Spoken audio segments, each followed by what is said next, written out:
Coach, first off, the injuries, there's been a few reports that Daniel Bellinger is going to need eye surgery and Evan Neal with the MCL. Can you go over the three? And, of course, Ben Bredesen, too.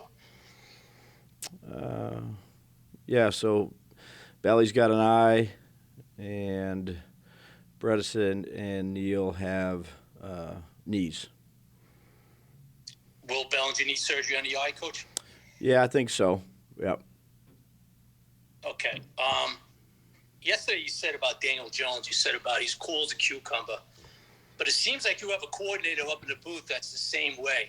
A guy that sticks with something that works and isn't, and sticks with like a running play or running plays that maybe aren't working early in the game. Can you talk about Mike up in the booth and his personality and how you two guys are communicating during the game? Yeah, I think Mike's done a fantastic job since he's been here. He's very smart. He has good leadership qualities. I think he communicates well with Daniel, specifically the quarterback, but really with all the players. I think he works extremely hard at his craft during the week to get prepared for a game. And, throughout the game, he's very calm. He's very composed. I think he does a great job communicating with the assistant coaches who do a good job of giving feedback to him. And that's important when you're a coordinator to get that information from the assistants that are watching their positions or their matchups, if you will.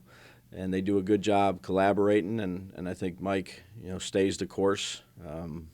He has these first 7 games of doing what he thinks we need to do to win offensively. I communicate with Mike, throughout the game. But, again, I let Mike do his job. I think he's done a great job. Coach, just finally, I'm sorry. Sure. Bredesen, does it look like it's serious or? No, I mean we'll go probably week by week with him. Okay, thank you. Yep. Paul Schwartz. Hey, Brian. Hey, Paul. Hey, I got a couple for you. Just one more on Daniel. I know this is not your expertise, eye surgery, but that would be a correct statement, Paul. Yes. Okay. Yes. You and me both. Yes. I wear glasses. That's my expertise.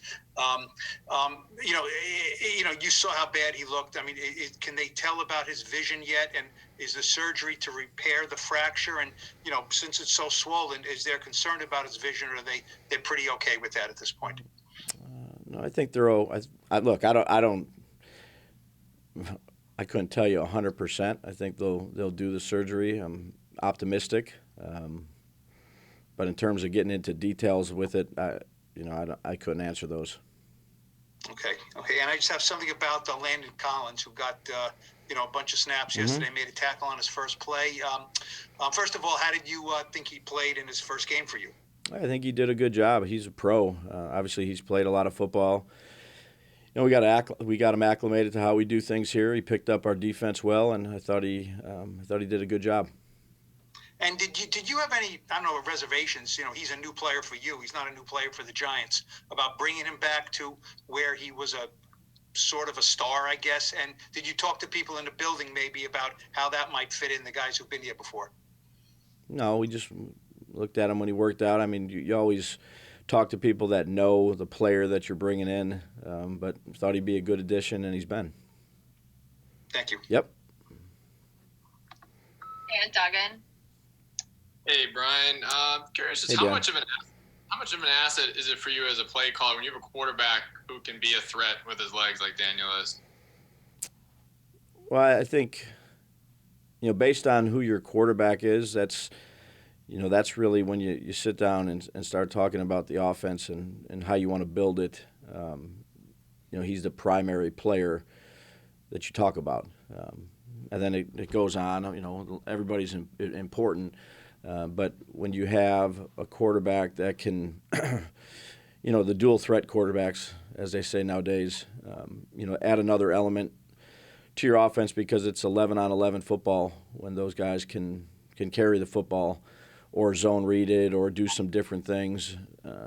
So he has ability to do those things.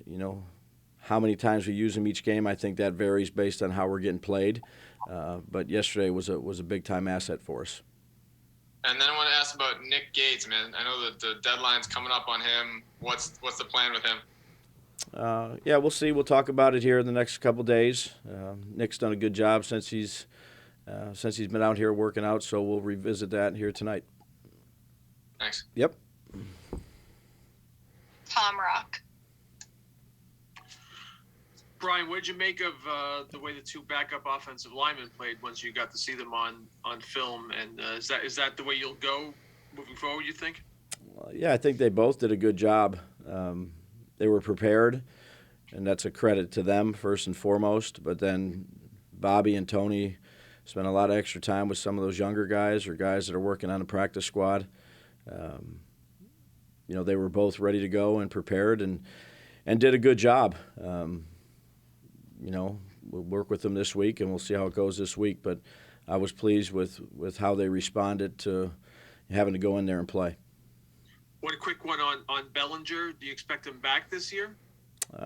I think it's probably too early to say when I expect him back. We'll see how this thing goes. And, I'm hopeful for it, Tom, but obviously you never know when things like this happen. And then I wanted to ask one about Saquon. He was a little hard on himself yesterday with his early runs. I think he said they were soft and his mind wasn't in the right place. What did you see from him early on, and how was he able to find that play late in the fourth quarter? Well, that's what you love about Saquon is he's never satisfied. I'm happy he's on our team. We could have blocked plays better too. I think he's a very good leader for us, and he obviously owned some of the things that happened, but I'd say it's more of a collective effort than just Saquon Barkley. He did a good job for us. Tom Canavan. Hey, Brian, how you doing? Hey, Tom, how are you? Good. Can you talk a little bit about the job Fabian has been doing for you? Yeah, I said it, I think, last week. He's come in. He's learned our defense. I think he's playing some good football. I know the coaches have confidence in him. The players around him, I think, have confidence in him. And he's playing, good, smart football for us. The other question I have is, after every game, as a coach, do you send a letter to the league saying, these are the calls that were made, I have issues with this one, I don't have issues with anything else? Yeah, we have good communication with the league office, and each week that happens. Those conversations will be between myself and the league, but it's you're always trying to figure out ways you can coach things better. Thank you. Yep. Charlotte Carroll. Hey, Brian. How's it going? Hey, Charlotte. Good. How are you? One quick one. If you could clarify what Evan's injury is. It's a knee. Just a knee? Okay. And how long that he'll be out? Do you have any idea? No. Okay. And then my other one was just Wandale. He was most targeted of your wide receivers, what you've seen from him and how he was doing before he got that groin injury.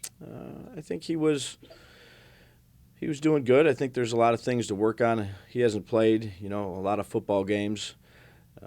So we'll just keep on, teaching him during the week. He's got a great attitude. I think he wants to do as well as he can do. He's a good young player to work with. Pat Leonard. Hey, Brian. Hey, Pat. Two quick ones. There was a clip after you guys scored your go-ahead touchdown of Daniel was really fired up on the sidelines talking to Shea, and then you kind of jumped in talking to him. I was just wondering what that exchange was about. When was it? Like 5:30 left in the fourth, right after he scored his... Was it quarterback sneak? Yeah. Yeah, I think Shea and I were both about to tell him the same thing, and I just wanted to tell him before Shea. Shea was on top of it. It was a positive. It was positive. I just wanted to get to him, talk to him, and then get back on the headset with the other side of the ball. But he just made a really good play on that quarterback sneak. Made a good decision and had a good drive. So it was really all positive. Cool. And then It's just a general question, but Yep. from your experience, what is the best way for a team to handle success? Just focus on the process. It's, again, I know I sound like a broken record, but this league humbles you very quickly. As soon as you're done with this game and as soon as Mondays are over, you put it to bed and you get focused on your next opponent, which they're all good in this league. Every game is hard. You're going to get everybody's best each week, regardless of what your record is. And you continue to prepare, the way you know how to prepare, to try to put yourself in the best position you can.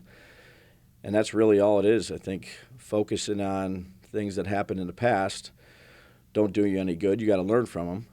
And thinking about things that could happen in the future do you no good, because you better stay right in the present and focus on the things you can control. And that's something that I preach to our players, to our staff, to myself. I think that takes discipline, and it takes a consistent approach to do that each day. Thanks. Yep. Art Stapleton. Hey, Brian. Hey, Art. On your last drive, the one that ended with Graham's field goal, the final field goal, I think you ran the same play or a variation of that play 8 times, that running play.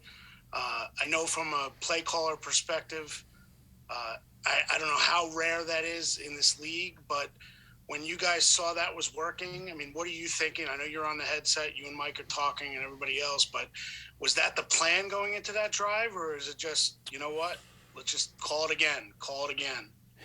Yeah, well, I give credit to Mike and the offensive staff, Bobby Johnson. Those guys communicate. When the defense was out and they got that 3 and out, there's a bunch of communication that's going on the other headset, and I'm on the defensive headset on, what are the plays that they want to run based on the situation of the game. There's a lot of things that get talked about because you never know what's going to happen. Maybe they get a first down, maybe they take some time, whatever it may be. And there was a select group of plays that those guys came up with. And when one was working, Kafka stayed with it. And then we ran a little keep off of one of them. But I thought the players executed those plays for the most part well. And, Mike was strong in his conviction, along with Bobby, and of what they wanted to do and how they wanted to get it accomplished. Is that hard to do in this league, to run the same play or a variation of it over and over again before a defense kind of figures something out? It's not hard to call it if it's working. It's probably a little bit harder to block it sometimes, but, there's times, too, where they can't run this again, and you run it again. And I think, Mike changed up a formation here or there, but for the most part it was very similar. And the players did a good job executing. I thought Saquon ran well. Thanks, Mark. You're welcome. We have time for 3 more. Bob Brookover. Hey, Brian. Hey, Bob. How much is this offense going to miss Daniel, given the way he had been developing? And do you feel like you need to bring in another tight end? Yeah, well, I think anytime one of your better players get injured, you always miss them. But that's why you have players on the roster to, people are here for a reason, Bob. We've said this before. And we have to find a way to use, our pieces the best way we can. So, we have 2 tight ends. We have another practice squad. And we'll do a good job. We'll try to do the best job we can of utilizing their strengths. And the other thing I just wanted to ask you on Evan is you said Ben is week to week. Is that basically where you're putting Evan too, in that category? Yep. Okay. Thank you. Yep. Thank you. Jordan Renan. Hey, Brian, what's going on? Hey, Jordan. How are you? This is obviously, the first year for you and Joe, and you're trying to build something here. How much have the expectations changed, or sort of what you're trying to accomplish year one maybe changes the more you win, as you sit here at 6-1 now? Yeah, I think we try to establish a standard of doing things the right way, both on and off the field, how we prepare, how we work, that's never going to change based on result. So, we try to be as consistent as we can be relative to those things each and every day. I mean, obviously, there's the question, though, of, oh, wow, we're winning. We're in a really good spot. Do we then add reinforcements maybe if we need to? Do you look at it that way at all? Do you factor that into the equation? Yeah, I'd say our process, Jordan, has been the same, since we've been here, is control what you can control, improve each day. Obviously, we always look to improve any area of the roster we can. Each week we have players that come in and work out. And, I mean, that's pretty consistent with how we've been since we've been here. Our record is what our record is, but it's our preparation and our consistency of how we do things that are important to us. Last one here, Brian Dunleavy. Hey, Brian. Hey, Ryan. This isn't one of the in-the-moment questions, but I'm hoping you'll kind of humor me. I just asked Robert Saleh the same thing. There's great defense being played here in New York between the Jets and Giants, and obviously couldn't be done more differently. They rely on their front four. You guys blitz a ton. When you hired Wink, you're a guy who's gone against every defensive style there is in the NFL. Was it Wink's makes it the most difficult on you? Like, why? How did you decide what kind of defense you wanted to run when you became a head coach? Well, I interviewed some good candidates, and just felt Wink was the right person for the job. He's had a good track record of success. He was a veteran play caller, and I thought he fit what I was looking for and what we were looking for after we spoke with him. So you wanted that style. When you say you interviewed a lot of people, did you look at other styles of defense, or was it mostly you wanted that style and Wink was the best guy for that style? Yeah, I think it's a combination of things when you're looking to hire people, and it just felt Wink did a good job in the interview process, and I felt comfortable with the things he was teaching, his leadership style, his communication. Again, styles are important. Don't get me wrong, schemes are important, but leadership, the ability to communicate, experience of having to do that job for a while, those were also important.